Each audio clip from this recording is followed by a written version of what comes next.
Graça e paz, meus amados, que Deus abençoe a sua vida e que Deus possa continuar com os céus abertos sobre a sua casa. Hoje nós vamos estudar a lição de número 7 da classe de Escola Bíblica Dominical de adultos da CPAD e nós estamos estudando este trimestre que fala sobre Jesus, o Verbo encarnado. O título da revista é O Verbo se fez carne, conforme estou deixando aqui desse lado para você dar uma olhada. Essa é a capa da revista. E desta vez nós vamos estudar sobre uma doutrina importantíssima que é a da ressurreição dos mortos, mas que eu vou deixar para falar no final. Obrigado por você estar acompanhando nossas aulas. Gente, vocês viram o vídeo que eu coloquei aí anteriormente, né? Olha que dificuldade que a gente tem para gravar. Hoje era para lançar essa lição cedo, não é? Mas, em frente aqui, como vocês viram, aí tem uma igreja católica. Eles estavam quebrando a frente do chão da igreja católica, da escadaria, e foi britadeira praticamente o dia todo. Eu estou construindo uma casa, nessa casa vou colocar um estúdio, já tem um espaço físico para nós fazermos um pequeno estúdio. E eu vou ter lá portas com sistema de isolamento, não vai ter janela, né? Porta com sistema de isolamento, vai ser todo feito um alcochoado por dentro, realmente, para isolar do barulho externo, porque quem tem vizinhança barulhenta sabe o que é difícil. Sempre tem uma coisa ou outra. Desde já eu quero pedir que vocês possam compartilhar nossos vídeos, inscrever-se em nosso canal e também que você possa dar o seu like se você gostar da nossa lição. Gente, vamos começar então lendo sem perca de tempo, lendo o texto áureo da lição, que ele diz o seguinte: Disse-lhe Jesus, eu sou a ressurreição e a vida. Quem crê em mim, ainda que esteja morto, viverá. João capítulo 11 e o versículo 25. A verdade prática, ela diz, o Senhor Jesus Cristo é a ressurreição e a vida. E por essa razão, temos a garantia de que um dia teremos um corpo glorioso como o dele. Olha lá, repetindo, o Senhor Jesus é a ressurreição e a vida. E por essa razão, temos a garantia de que um dia teremos um corpo glorioso como o dele. Muito bom, né? Nós vamos fazer então a leitura em classe. Ela está no Evangelho segundo escreveu João, capítulo de número 11, versículos 14, 15, 17 a 21, 23 a 27. E começa dizendo assim: Então Jesus disse-lhes claramente, Lázaro está morto, e folgo por amor de vós, de que eu lá não tivesse, para que acrediteis. Chegando, pois, Jesus, achou que já havia 4 dias que estava na sepultura. Ora, Betânia distava de Jerusalém quase 15 estádios. E muitos dos judeus tinham ido consolar a Marta e a Maria acerca de seu irmão. Ouvindo, pois, Marta que Jesus vinha, saiu-lhe ao encontro. Maria, porém, ficou assentada em casa. Disse, pois, Marta a Jesus, Senhor, se estivesses aqui, meu irmão não teria morrido. Disse-lhe Jesus, teu irmão há de ressuscitar. Disse-lhe Marta, eu sei que há de ressuscitar na ressurreição do último dia. Disse-lhe Jesus, eu sou a ressurreição e a vida. Quem crê em mim, ainda que esteja morto, viverá. E todo aquele que vive e crê em mim, nunca morrerá. Crês tu isso? Disse-lhe ela, assim, Senhor, creio que tu és o Cristo, o Filho de Deus, que havia de vir ao mundo. Nós vamos fazer aqui então a introdução da parte da Revista do Mestre. A Revista do Mestre ela tem uma introdução além da introdução da lição, é uma introdução antecipada, que não está na Revista dos Alunos, que ela diz assim: na lição desta semana, podemos situar o episódio de João 11, sublinhando o milagre da ressurreição de Lázaro como uma prova do poder de Jesus sobre a morte e a validação da sua identidade divina como a ressurreição e a vida. Para uma melhor compreensão deste tema, a lição foi organizada em 3 tópicos principais: o objetivo de Jesus, que vai além das circunstâncias imediatas para manifestar a glória de Deus, um encontro transformador de Marta com Jesus, que reforça a sua fé, e a doutrina bíblica da ressurreição do corpo, que nos indica a esperança futura da superação da morte. Quais são os objetivos desta lição? Primeiro, identificar o propósito de Jesus no milagre da ressurreição de Lázaro, evidenciando a glória de Deus. 2. Analisar de que forma o diálogo entre Jesus e Marta reforçou e solidificou a fé da irmã de Maria. E 3. Apresentar a doutrina bíblica da ressurreição do corpo, evidenciando a sua importância para a esperança cristã na vida eterna. Estas, então, são estes são os 3 tópicos do objetivo da lição. Nós vamos, então, fazer a introdução da revista agora propriamente dita, da lição, da lição que está aí na revista dos alunos. Assim diz: o encontro de Jesus com Marta ao chegar a Betânia revela aspectos especiais que poderão edificar a nossa vida espiritual por meio do estudo da palavra de Deus. Nesta lição, iremos refletir sobre o propósito de Jesus ao realizar o milagre da ressurreição de Lázaro. Então tinha um propósito. Iremos também nos aprofundar no diálogo entre Jesus e Marta sobre a ressurreição do seu irmão e, além disso, a partir do milagre de Lázaro, vamos examinar a doutrina fundamental da ressurreição do corpo, tal como é ensinada por Jesus e todo o Novo Testamento. Meus amados, toda a lição, eu vou contextualizar vocês, porque as lições deste trimestre, eu já disse isso em 2 das nossas aulas anteriores, elas não vão contemplar todos os capítulos, não vão contemplar todos os versículos, até porque não daria. Em boa parte das vezes, pelo menos nas lições anteriores, foi assim. Para você entender o texto da lição em pauta, então, é preciso fazer algumas citações do capítulo anterior para que você fique, então, contextualizado.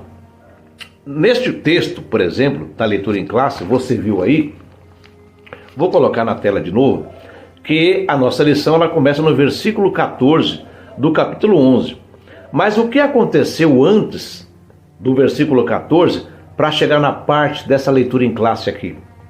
Então eu vou comentar João, capítulo 10, versículos 17 a 42, e depois capítulo 11, do 1 a 13, que é o versículo anterior ao da lição. Por que capítulo 10, 17 a 42? Porque na lição anterior, que foi sobre Jesus, o bom pastor e suas ovelhas, lembre-se que a lição foi em João capítulo 10, versículos 1 a 16.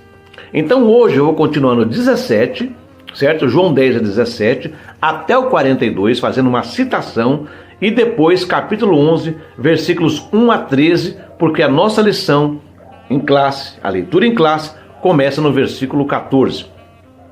Jesus, ele disse então, lá no último versículo da lição anterior, que fala sobre Jesus e o bom pastor, assim: ainda tenho outras ovelhas que não são deste aprisco, também me convém agregar estas, e elas ouvirão a minha voz, e haverá um rebanho e um pastor. Então você vê que aí Jesus ele continua no versículo 17, Jesus ele continuou dizendo então, por isso que o Pai me ama, porque eu dou a minha vida para tomar de novo, para tornar a tomá-la. Ele disse assim: ninguém tira a minha vida de mim, mas eu a dou por mim mesmo. Eu tenho poder para dar e poder para tornar a tomá-la. Esse mandamento eu recebi do meu Pai. Aí quando Jesus disse isso, começou a ter uma divisão entre os judeus por causa dessas palavras de Jesus. Porque alguns diziam assim: olha, esse camarada tem demônio, está doido, ele está fora de si. Por que vocês estão ouvindo ele? Deixa de ouvir esse homem. Mas outros diziam: olha, essas palavras não são de um endemoniado. Será que um endemoniado ele pode abrir os olhos ao cego? Você lembra que na lição anterior, que ela foi no capítulo de número 10 de João, nós acabamos citando o capítulo 9, falando sobre aquela cura daquele cego, que Jesus cuspiu na terra, untou os olhos daquele homem com lodo e mandou ele se lavar no tanque de Siloé. Ele voltou vendo e criou aquela confusão entre os fariseus, entre os judeus ali, porque eles não queriam aceitar que Jesus tinha curado aquele homem num dia de sábado ainda. Então agora, apesar de ter essa turma dizendo que Jesus era um endemoniado, que estava fora de si, que estava doido, que estava louco, mas aí havia outros que diziam: não, mas ele não pode ter demônio. Como é que o endemoniado pode abrir os olhos ao cego? E aí no versículo 22 vai dizer que estava ali próximo da festa da dedicação, era inverno, e Jesus ele estava então passeando no templo, ali no alpendre de Salomão, e os judeus então cercaram a Jesus, fizeram uma roda em volta de Jesus. E aí perguntaram: escuta, até quando você vai ter a nossa alma suspensa? Até quando, nas entrelinhas, nós vamos ficar nessa dúvida aqui sem saber quem é você?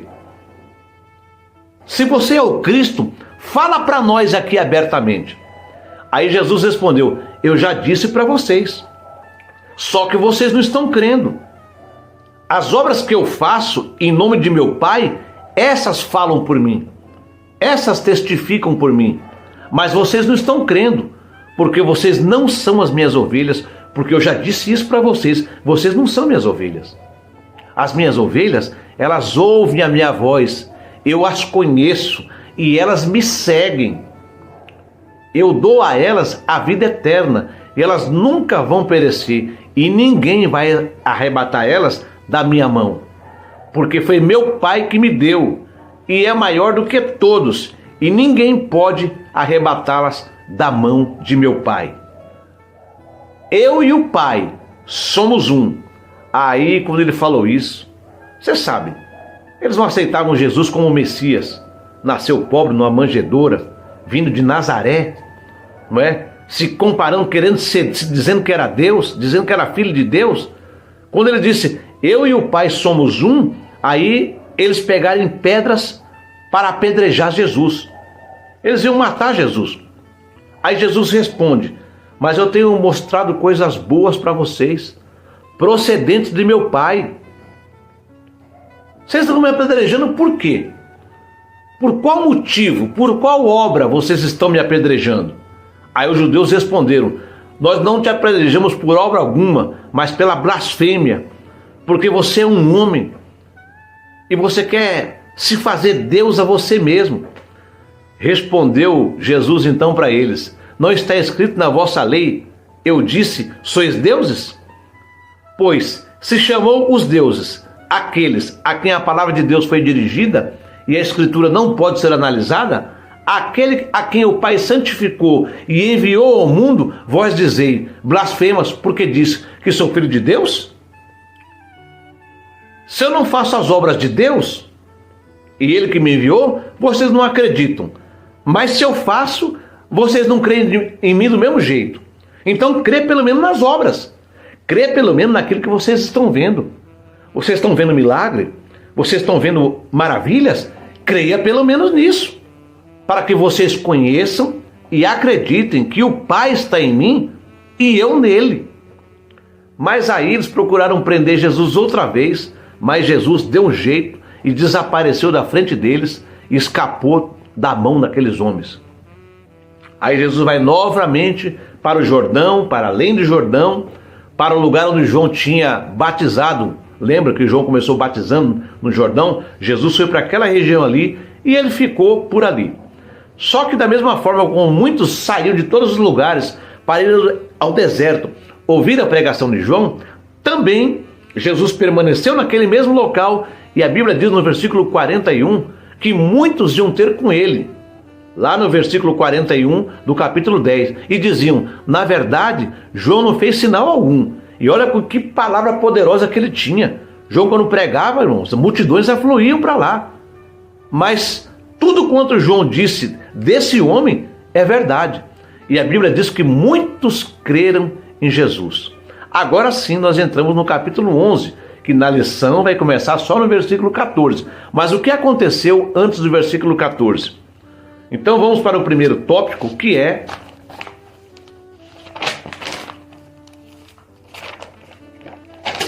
o propósito de Jesus. E primeiro subtópico, recebimento da notícia sobre Lázaro. Está dizendo então que Lázaro estava enfermo, não é? A Bíblia até diz um certo Lázaro de Betânia, aldeia de Maria e de sua irmã Marta. E Marta, essa Marta aqui, era aquela que tinha ungido os pés de Jesus por unguento. Lembra dessa passagem? Tinha enxugado os pés de Jesus com seus cabelos. E esse irmão dela agora estava enfermo. E vamos para o subtópico 2. O desapontamento de Maria e de Marta. Olha só, o desapontamento dela. E está dizendo aqui, o versículo 3 expressa a esperança de Maria e Marta em relação à chegada de Jesus para ajudá-las. Devido ao carinho e à amizade que Nosso Senhor tinha pela família de Betânia, pois Ele os amava, elas desejavam ardentemente que Jesus chegasse rapidamente. No entanto, a visita dele no tempo de Marta e Maria não se concretizou durante aquele período que elas esperavam que Jesus viesse. Então é fundamental destacar que a vontade soberana de Deus não está sujeita a circunstâncias humanas, por mais difíceis que sejam. Veja bem, gente, é evidente que Jesus conhecia bem aquela família de Betânia. E o texto diz que Jesus amava muito aquela família, apesar de ainda não ter sido mencionada neste evangelho. Por isso é natural que as irmãs de Lázaro tenham tentado entrar em contato com Jesus assim que ele ficou doente. E aí você pode pegar o leitor do Evangelho segundo João, e ele deve achar estranho essa reação de Jesus à notícia. Mas a explicação para tal, se é que ela existe, no máximo, pode ser vislumbrada nas entrelinhas do relato de João. Este é o último sinal, antes da paixão de Jesus, em que a glória divina foi manifestada através dele. E é este aspecto do incidente que recebe destaque em todo o relato do evangelista. O fato de Jesus dizer que a doença não é para a morte, quando na verdade Lázaro deve ter morrido logo após que essa mensagem foi enviada. Lázaro estava praticamente em estado de coma, morreu em seguida, e o certo é que o leitor do Evangelho de João vai parar e pensar, não é? Os discípulos no momento só podiam entender as palavras ao pé da letra, mas nós, por exemplo, que já lemos o Evangelho todo, estamos mais informados. Aí nós podemos entender a frase assim: o fim dessa doença não é tanto para a morte, mas para a demonstração da glória de Deus. E o certo é que eles ficaram naquela confusão: morreu ou não morreu? Afinal de contas, morreu ou está dormindo?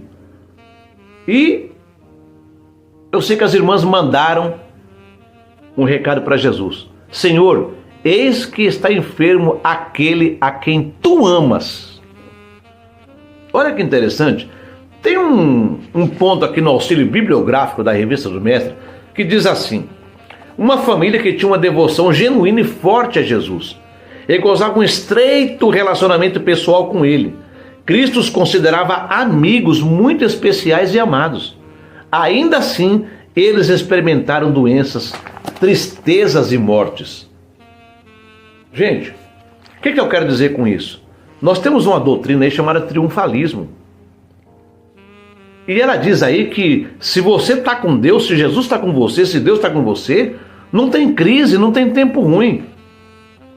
Olha, Jesus amava aquela família, recebe um recado e em vez de vir correndo, Jesus ainda fica 2 dias no lugar que ele estava. Que amor é esse?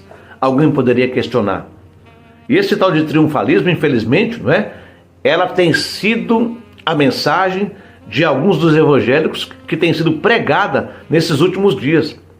Em nome de uma espiritualidade barata, parte dos pastores brasileiros, você vai ver isso fartamente aí na internet, eles têm anunciado de modo ostensivo um evangelho mágico, cujo poder é suficientemente capaz de colocar o indivíduo numa redoma onde os problemas e conflitos não conseguem penetrar. Tais mensagens fundamentam-se na perspectiva de que Cristo nos torna incólumes, blindados, inatingíveis diante das lutas e pressões deste mundo. E junta-se a isto o fato de que a teologia, essa teologia que eu chamo de Tabajara, prega um evangelho imediatista, consumista, humanista, onde a mensagem central é a prosperidade e o enriquecimento. Você pede agora e Deus realiza já. Se Ele prometeu, Ele tem que fazer. Além disso, a teologia em questão anuncia o evangelho da ilha da fantasia, onde o gênio da lâmpada mágica coloca-se à disposição para satisfazer todos os nossos desejos, pedidos e mimos. Meus amados irmãos, Jesus jamais nos assegurou uma vida fácil e sem problemas. O fato de termos nos convertido não nos torna ilesos, imunes ao desemprego, enfermidade ou qualquer tipo de aflição desta vida. Antes, pelo contrário, nosso Senhor Jesus nos advertiu dizendo, lá em João capítulo 16, versículo 33, que é um versículo célebre, que no mundo tereis aflições, tende bom ânimo, eu venci o mundo. Ora, o sofrimento e as aflições são realidades universais do ser humano. E passar por uma prova, passar por uma situação difícil, passar por momentos de dores, não significa dizer que nós deixamos de estar debaixo da bênção de Deus.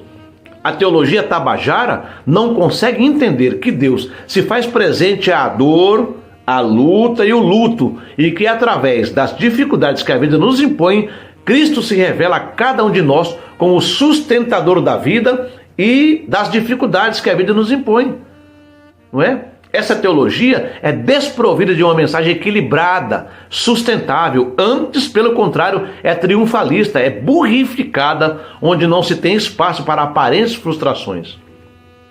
Problemas, na perspectiva bíblica, nunca foram sinais da ausência de Deus. Antes, pelo contrário, problemas sempre foram, ao longo da história, preciosos instrumentos do Senhor para o crescimento cristão. Tá certo? Então aqui está dizendo que, elas chamaram por Jesus, mas ele não foi de imediato. No versículo 4, então, vai dizer que Jesus, ouvindo isso, o recado, ele disse, essa enfermidade não é para a morte, mas para a glória de Deus, para que o Filho de Deus seja glorificado por ela. Então, no versículo 5, eu repito aqui, diz que Jesus amava a Marta, a Maria, a sua irmã e a Lázaro. Vamos para o próximo tópico, que é o tempo divino. O tempo divino. E está dizendo aí no versículo 6, gente, que quando Jesus ouviu que ele estava enfermo, ficou ainda 2 dias no lugar onde estava. Aí depois disso, Jesus vai falar para os seus discípulos, vamos outra vez para a Judéia. Aí os discípulos, Senhor, Rabi, não faz muito tempo que os judeus procuraram te matar, te apedrejar, e o Senhor vai voltar para lá? A viagem suicida? Jesus respondeu, não há 12 horas no dia? Se alguém andar de dia, não tropeça, porque vê a luz deste mundo, mas se andar de noite, tropeça, porque nele não há luz. Depois que Jesus falou, ele então disse, olha, Lázaro, nosso amigo, dorme, mas vou despertá-lo do sono. Aí os discípulos retrucaram, Senhor, se ele dorme, então está tudo certo, ele está salvo, não precisa correr, ele está dormindo. Mas Jesus estava dizendo da sua morte, porém, eles estavam achando que Jesus estava falando do repouso do sono. Aí Jesus disse claramente, Lázaro está morto, que é o versículo inicial da nossa leitura bíblica em classe aqui, da nossa lição. Jesus disse claramente, Lázaro está morto, Lázaro morreu. Então, o fato de Jesus permanecer onde ele estava, ainda durante 2 dias, sinalizou a pretensão de Jesus de mostrar o seu poder.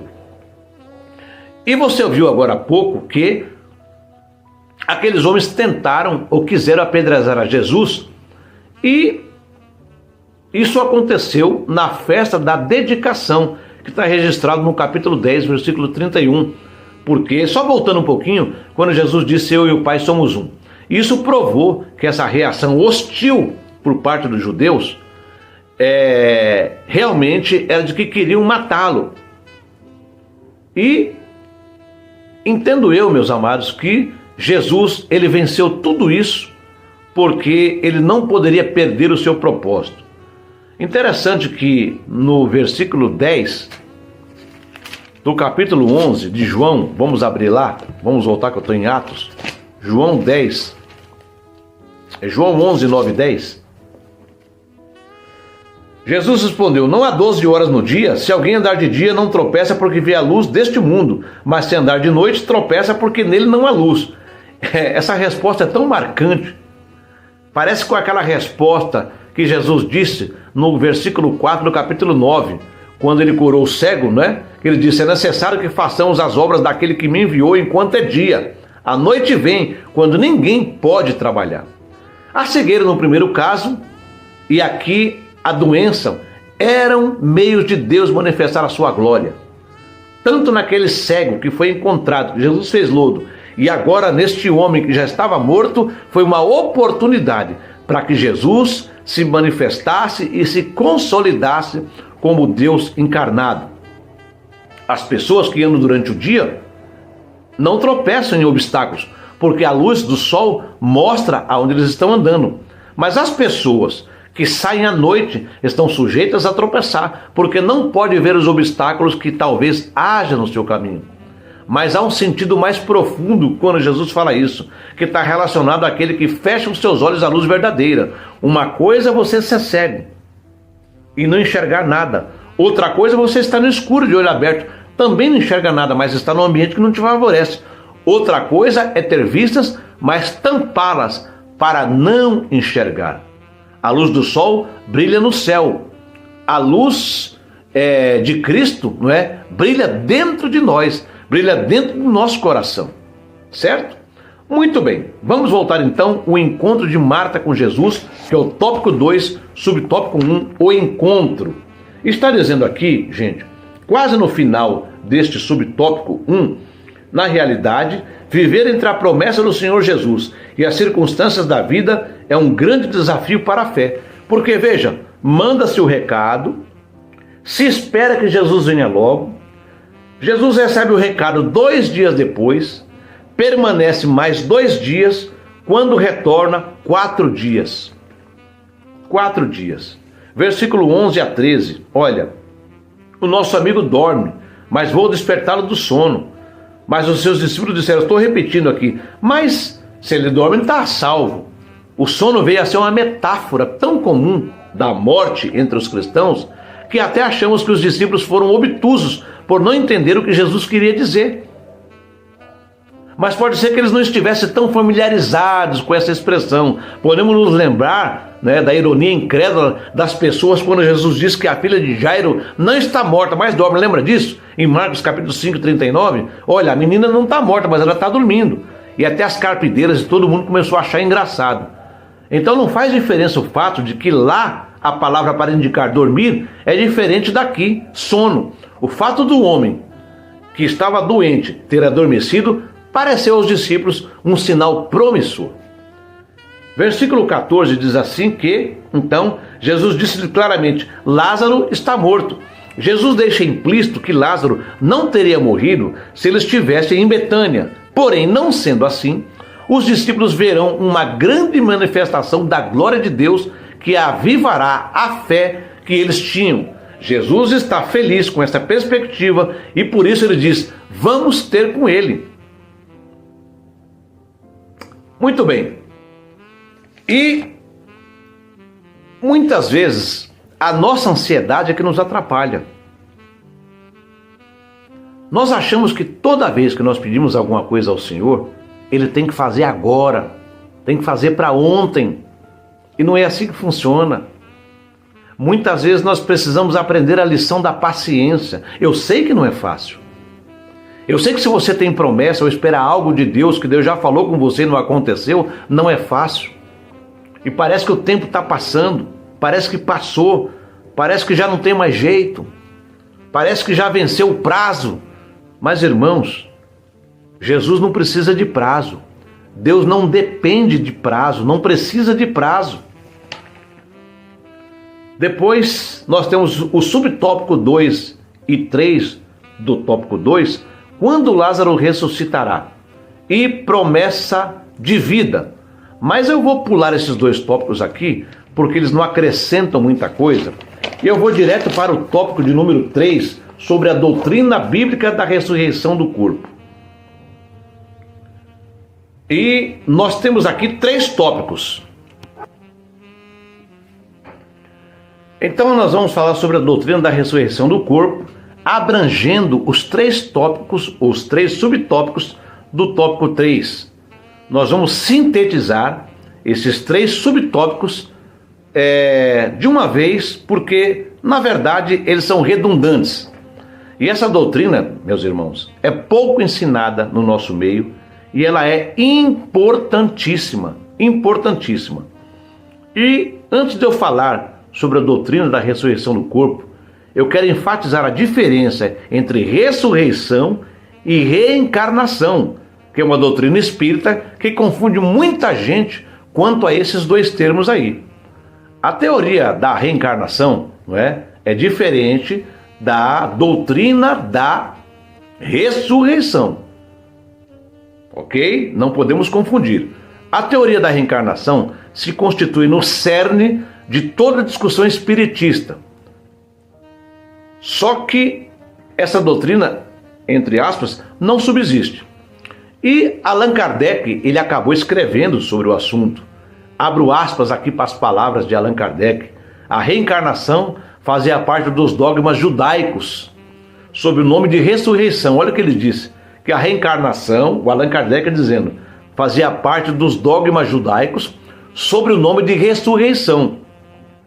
Ele continua, a reencarnação é a volta da alma ou espírito à vida corporal, mas em outro corpo novamente formado, para que ele nada tenha de comum com o antigo. Olha o que ele está dizendo. Ele está dizendo que a reencarnação e ressurreição para ele é a mesma coisa. E que quando a pessoa reencarna, ela não volta naquele mesmo corpo antigo, ela volta em outro corpo. Isso está lá no livro Evangelho segundo o Espiritismo, nas páginas 24 e 25, aqui sintetizado. Mas só que a Bíblia nega a reencarnação. A Bíblia jamais faz qualquer referência à palavra reencarnação. Tampouco confunde com a Bíblia, com a palavra ressurreição. Segundo o dicionário escolar da língua portuguesa, de Francisco da Silveira Bueno, reencarnação é o ato ou efeito de reencarnar pluralidade de existências com um só espírito, enquanto a palavra ressurreição no grego é agnastasis, ou anastasis, ou egersis, ou seja, levantar, erguer, surgir, sair de um local ou de uma situação para outra. No latim, ressurreição é o ato de ressurgir, voltar à vida, reanimar-se. Biblicamente entende-se o termo ressurreição com o mesmo que ressurgir dos mortos, em uma linguagem mais popular, união da alma e do espírito ao corpo após a morte física. Ou seja, quem reencarna, segundo o Espiritismo, vai reencarnar em outro corpo que não era antigo. Mas quem é ressurreto, né? Quem ressuscita, ele ressuscita no mesmo corpo. Agora vamos ver ressurreição na Bíblia. No decorrer de toda a narrativa bíblica, são mencionados 8 casos de ressurreição, sendo 7 no decorrer da vida, isto é, a ressurreição para tornar a morrer, e 1 de ressurreição no sentido pleno, final, que foi o de Jesus. Este foi diferente porque a sua ressurreição para nunca mais morrer, não somente pelo fato de ser ele Jesus, mas porque, ao ressurgir, tornou-se ele o primeiro da ressurreição real. Vamos ler 1 Coríntios 15, 20 a 23? Mas agora, Cristo ressuscitou dos mortos e foi feito as primícias dos que dormem. Versículo 23. Mas cada um por sua ordem, Cristo as primícias, depois os que são de Cristo na sua vinda. Então vai ter ressurreições, mas são diferentes, certo? Muito bem. Essa expressão ressurreição dentre os mortos, como em Lucas capítulo 20, versículo 35, e Filipenses capítulo 3, versículo 11, implica uma ressurreição da qual somente os justos participarão. Só os justos. Vamos ler Lucas 20, 35. Mas os que forem havidos por dignos de alcançar o mundo vindouro e a ressurreição dos mortos, nem hão de causar, nem ser dados em casamento. Agora Filipenses 3 e 11. Vamos ler o 10? Para conhecê-lo e a virtude da sua ressurreição e a comunicação de suas aflições, sendo feito conforme a sua morte, para ver se de alguma maneira posso chegar à ressurreição dos mortos. Aqui nós estamos vendo que são ressurreições que os justos participarão. Os participantes da verdadeira ressurreição não mais morrerão.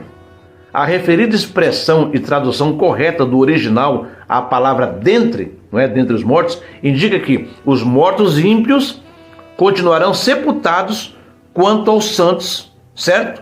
Por que ressurreição dentre os mortos? Porque os justos vão ressuscitar dentre todos os mortos, vão ser separados, enquanto os ímpios permanecem mortos até o julgamento final. Os 7 outros casos de ressurreição na Bíblia, por ordem, são o filho da viúva de Sarepta, lá em 1 Reis, capítulo 17, 19 e 22, o filho da Sunamita, 2 Reis, capítulo 4, versículo 32 a 35, o defunto que foi lançado na cova de Eliseu, 2 Reis, capítulo 13, versículo 21, a filha de Jairo, Marcos 5 e 21 a 23 e 35 a 43, o filho da viúva de Naim, Lucas 7, 11 a 17, e Lázaro, que é a lição em questão, João capítulo 11, versículo 1 a 46, mas também tem a de Dorcas, Atos dos Apóstolos, capítulo 9, versículo 36 a 43. Desconfio que tinha mais uma. Quando o Eutico caiu da janela, lembra? Paulo diz que abraçou aquele jovem e disse: a vida ainda está nele. Bom, pode ser que ele estivesse em estado de coma, não tivesse morrido de fato. O caso da ressurreição de Jesus, que como já dissemos é diferente, acha-se registrado em Mateus 28, de 1 a 10, Marcos 16, 1 a 8, Lucas 24, 1 a 12, João capítulo 20, versículo 1 a 10 e 1 Coríntios 15, 4, 20 a 23. Quanto à ressurreição propriamente dita, o Allan Kardec, ele escreve, abro aspas, a ressurreição implica a volta da vida ao corpo já morto, o que a ciência demonstra ser materialmente impossível, sobretudo quanto aos elementos desse corpo foram, depois de muito tempo, dispersos e absorvidos. Fecho aspas. É evidente que Allan Kardec não pode prevalecer, uma vez que ele se baseia em conceitos de homens, e não das escrituras que claramente declaram a possibilidade da ressurreição dos mortos. Não é relevante citarmos aqui os casos dos mortos que foram ressuscitados antes de serem levados à sepultura. Vamos citar apenas 2 casos de mortos que foram levantados dentre os mortos após 4 dias e 3 dias de sepulturas: Lázaro e Jesus. Jesus depois de 3 dias, Lázaro depois de 4 dias. Bom, sobre Lázaro, o testemunho de João, capítulo 11, é que Lázaro estava morto, certo? Versículos 14, 21, 32 e 37 vão dizer isso. Estava sepultado já havia 4 dias, versículos 17 e 39, já cheirava mal, versículo 39, ressuscitou ainda amortalhado, versículo 49, tanto que Jesus disse, olha, desatai, porque quando morria, era comum se enrolar faixas em volta e perfumar o lugar. Então, quando Lázaro ressuscita, ele ainda estava atado. E Jesus disse, desatai-o e deixai-o ir. Mas quando Jesus disse primeiro, antes, Lázaro sai para fora, Lázaro saiu. Dizem alguns teólogos, e essa inferência, ela procede, que Lázaro pode ter levitado quando saiu, porque ele não poderia ter saído andando, já que estava enfaixado. E o enfaixamento era da cabeça até os pés. Olha que coisa extraordinária. E ainda ele ressuscitou com o mesmo corpo, com a mesma aparência que possuía antes de morrer, versículo 44. E sobre Jesus? O testemunho das Escrituras quanto à morte e ressurreição de Jesus é que os soldados romanos testemunharam que Cristo estava morto, João 19:33. José de Arimateia e Nicodemos sepultaram a Jesus, e só podia sepultar estando morto, João capítulo 19, versículos 38 ao 42. Ele ressuscitou no primeiro dia da semana, Lucas 24:36. Mesmo após ressuscitado, ele ainda portava as marcas dos cravos nas mãos, para mostrar que seu corpo agora vivo era o mesmo no qual sofrera a crucificação, porém agora estava num corpo glorificado. Então a gente vê aí essa teoria absurda, não é? Procurando dar sentido bíblico e absurda a essa teoria da reencarnação. O Allan Kardec lança a mão do capítulo 3 de João, para dizer que Jesus ensinou sobre a reencarnação. Os tradutores da obra de Allan Kardec, o Evangelho segundo o Espiritismo, usaram a versão bíblica do padre Antônio Pereira de Figueiredo como texto base da sua tradução, grifando o versículo 3 do citado capítulo de João. Lembra? Versículo 3, vamos ver João 3:3.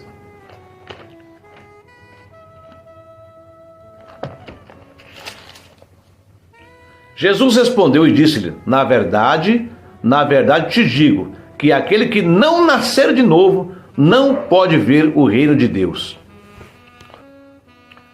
Aí esse padre, ele coloca assim: na verdade te digo, que não pode ver o reino de Deus, senão aquele que renascer de novo. Mas o versículo, não é? Ele é escrito nascer de novo. Ora, renascer já significa nascer de novo, enquanto que renascer de novo é uma redundância intolerável. Sabe, ele mudou a palavra para poder justificar a reencarnação. Na verdade te digo que aquele que não renascer de novo, renascer de novo, se renascer já significa nascer de novo. Então aí o Allan Kardec amparou-se nessa tradução deste padre Antônio Pereira de Figueiredo para justificar então a reencarnação, mas sem propósito da parte do Espiritismo. Não tem propósito, não é? Querem aprovar e provar essa teoria absurda. O certo é que nós não acreditamos na reencarnação porque ela não é bíblica. Ela não é bíblica. Então vamos agora, gente, para o cerne, para a parte mais consistente da nossa lição, que é justamente a doutrina da ressurreição dos mortos. O propósito dessa lição é justamente esse: usar como pano de fundo essa passagem de Lázaro, da ressurreição de Lázaro, para mostrar uma das grandes doutrinas bíblicas, que é a ressurreição dos mortos. É uma doutrina claramente ensinada na Bíblia, relacionada ao estágio final da obra da redenção. Na verdade, a doutrina da ressurreição expressa a grande base da esperança futura do crente. A ressurreição, ela é ensinada no Antigo, não é? Ou desde o Antigo até o Novo Testamento. O próprio Senhor Jesus Cristo afirmou que a doutrina da ressurreição é ensinada nas Escrituras desde os escritos de Moisés no Pentateuco. O escritor da carta aos Hebreus também, não é? Ele indicou desde os tempos dos patriarcas a doutrina da ressurreição, que essa doutrina ela estava presente. Até Abraão, se nós lembrarmos aqui, me veio à memória, tinha fé no poder de Deus para levantar pessoas de entre os mortos. Vamos ler Gênesis 22:5. Você sabe que Abraão esperou muito tempo que Deus lhe desse um filho.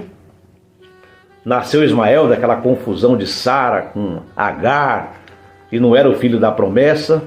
E depois então veio Isaque, que era realmente o filho que saiu das entranhas de Sara, fruto da semente de Abraão. E um dia então Deus pede aquele filho, aquele único filho. E Abraão agora está saindo para sacrificar o seu filho Isaque.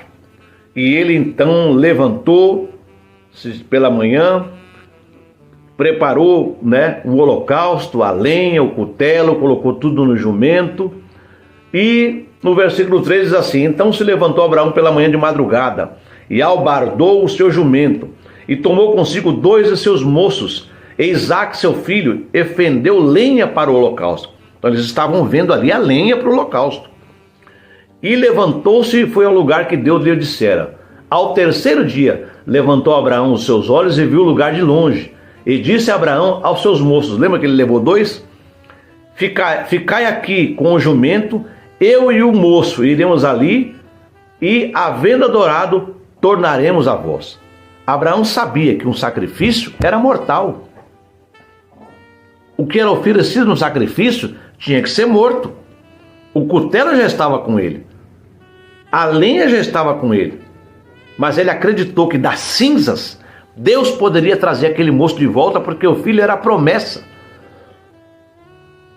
Era um elemento que seria para perpetuar a sua descendência. E Deus não mentiria. Então, quando nós analisamos o Antigo Testamento nesse sentido, nós podemos realmente encontrar muitas referências à doutrina da ressurreição dos mortos. O profeta Isaías, por exemplo, fala de forma direta sobre a ressurreição ao afirmar que a terra dará luz aos seus mortos. No livro do profeta Daniel, encontramos uma das passagens mais claras sobre a ressurreição dos mortos. Mas apesar de várias referências bíblicas sobre a ressurreição no Antigo Testamento, é no Novo Testamento que essa doutrina é desenvolvida de forma mais elaborada. O próprio Senhor Jesus Cristo não deixou dúvida quanto à realidade da ressurreição dos mortos. No Novo Testamento, o apóstolo Paulo foi quem mais escreveu sobre esta doutrina da ressurreição. Sua exposição mais lembrada sobre o assunto é aquela registrada em 1 Coríntios capítulo 15, onde ele ensina que os mortos ressuscitarão incorruptíveis. Inclusive, vamos ler 1 Tessalonicenses também, que Paulo não escreve não só a igreja de Corinto, mas escreve também a igreja de Tessalônica. E essa aqui da igreja de Tessalônica é um texto clássico sobre essa doutrina. No capítulo 4, versículos de número 13 a 16, diz assim: não quero, porém, irmãos, que sejais ignorantes acerca dos que já dormem. Olha a linguagem dormem aí, né? Para que não vos entristeçais com os demais que não têm esperança. Porque se cremos que Jesus morreu e ressuscitou, assim também aos que Jesus dormem, Deus os tornará a trazer com ele. Dizemos-vos, pois, isto pela palavra do Senhor, que nós, os que ficarmos vivos para a vinda do Senhor, não precederemos os que dormem. Porque o mesmo Senhor descerá do céu com alarido e com voz de arcanjo, e com a trombeta de Deus, e os que morreram em Cristo ressuscitarão primeiro. Olha aí, inclusive o mesmo apóstolo expressou de forma inconfundível a sua crença na ressurreição dos mortos quando esteve diante do Sinédrio, lá em Atos, capítulo 23 e o versículo 6. O que está dizendo lá quando ele estava diante do Sinédrio? Vamos dar uma olhada também? Atos capítulo 23 e o versículo 6.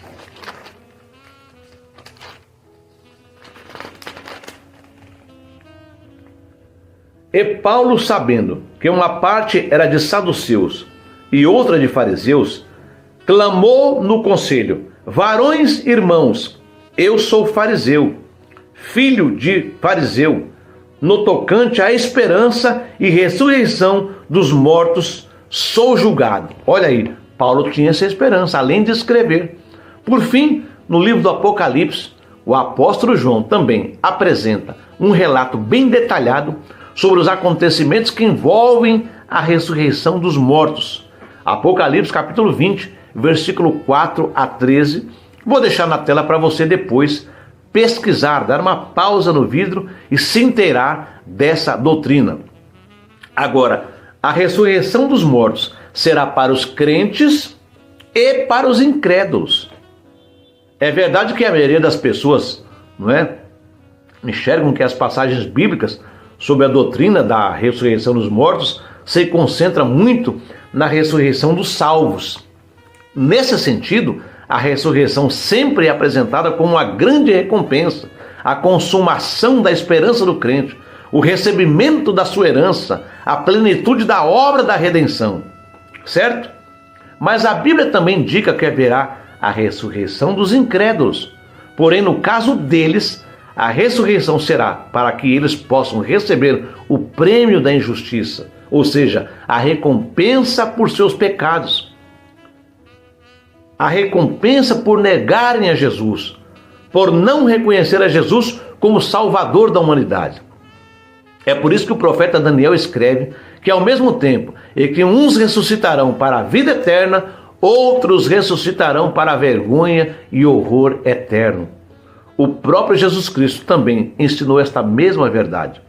Ele diz que os justos sairão de seus sepulcros para a ressurreição da vida, enquanto os injustos se levantarão para a ressurreição da condenação. O apóstolo Paulo, quando apresentou a sua defesa perante Félix, também afirmou sua crença na ressurreição tanto de justos como de injustos. Portanto, é fácil entender que enquanto o evento da ressurreição será maravilhoso para os salvos, será terrível para os incrédulos. Inclusive, no livro do Apocalipse, o apóstolo João registra que os incrédulos, cujos nomes não serão encontrados no livro da vida, ressuscitarão para a concretização da segunda morte, que basicamente é a morte eterna, ou seja, a separação da presença graciosa de Deus por toda a eternidade sob uma vida de tormento sem fim. E qual é a importância, então, da doutrina da ressurreição dos mortos? A doutrina da ressurreição dos mortos frequentemente aparece na Bíblia junto da doutrina acerca da segunda vinda de Cristo. A ideia é que a ressurreição ocorrerá justamente na ocasião da volta de Cristo e consistirá nos seus propósitos principais. Mas adeptos da teologia liberal têm se esforçado para negar a doutrina da ressurreição. Basicamente, eles afirmam que a ressurreição dos mortos, indicada na Bíblia, deve ser entendida apenas como uma figura de linguagem e que a vida futura dos crentes será um tipo de existência descarnada por toda a eternidade. Em outras palavras, essas pessoas não creem nem na segunda vinda corporal de Cristo e nem na ressurreição corporal dos mortos. Ainda no tempo do apóstolo, dos apóstolos, dos nossos pais da igreja, já havia pessoas que tentavam perverter essa doutrina da ressurreição. Vamos ver 2 Timóteo capítulo 2, versículo 18.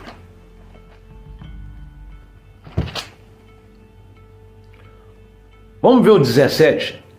E a palavra desses será como gangrena, entre os quais são Himeneu e Fileto, os quais se desviaram da verdade, dizendo que a ressurreição era já feita, e perverteram a fé de alguns. Então veja que já havia gente tentando perverter a doutrina da ressurreição. No entanto, a Bíblia não deixa qualquer dúvida de que a ressurreição dos mortos será um evento futuro e de caráter corporal. Quando Jesus discutiu com um grupo de saduceus que negava a doutrina da ressurreição, ele afirmou que aquelas pessoas erravam por não conhecer as Escrituras e o poder de Deus. Além disso, a Bíblia fala da redenção do crente como que abrangendo a sua pessoa por completo, tanto a alma quanto o corpo. Obviamente, isso implica na necessidade de uma ressurreição que transformará o corpo mortal num corpo imortal. A Bíblia também estabelece uma ligação muito estreita entre a ressurreição dos mortos e a ressurreição de Jesus Cristo. Nesse sentido, o texto bíblico diz que o mesmo poder que ressuscitou Jesus dos mortos também ressuscitará os crentes. Essa ligação é realmente tão grande que o apóstolo Paulo diz que se alguém ensina que não haverá ressurreição dos mortos, então Cristo também não ressuscitou.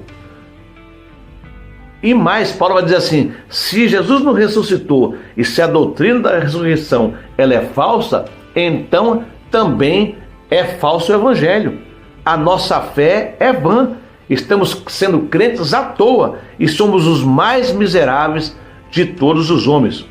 E por fim, a doutrina da ressurreição dos mortos está entre os pilares da fé cristã.